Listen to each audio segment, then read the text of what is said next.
আচৰিত লাগিলেও সত্য, এক্সেছ বাৰ্ছে সলনি কৰিব আপোনাৰ জীৱন।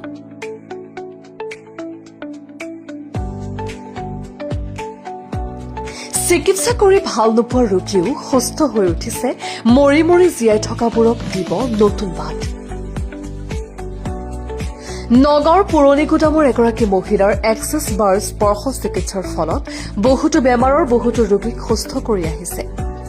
নগাঁৱৰ জোনালী বৰদলৈ নামৰ এগৰাকী মহিলাই বহু বছৰ নিজেই শাৰীৰিক অসুস্থতাত ভুগি থকাৰ পিছত চিকিৎসা কৰিও সুফল নাপায় তেওঁ আন এগৰাকী মহিলাৰ পৰা এক্সেছ বাৰ্ছ লৈ সুস্থ হৈ উঠে আৰু তেতিয়াৰ পৰা এক্সেছ বাৰ্ছ শিক্ষা লৈ আন ৰোগীক কম টকাতে চিকিৎসা কৰি সহায় কৰি আহিছে।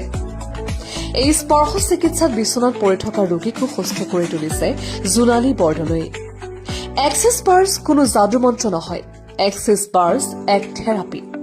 যদি টকা পইচাৰ অসুবিধা, শাৰীৰিক মানসিক সমস্যা, শিশুৰ পঢ়াত মনোযোগ বৃদ্ধি কৰা, আৰ্থিক সমস্যা আদি ভুগি থকা সকলে যদি এক্সেছ বাৰ্ছ লৈ জীৱনটো সলনি কৰিব বিচাৰিছে তেন্তে জোনালী বৰদলৈক যোগাযোগ কৰক 9101537935 নম্বৰত।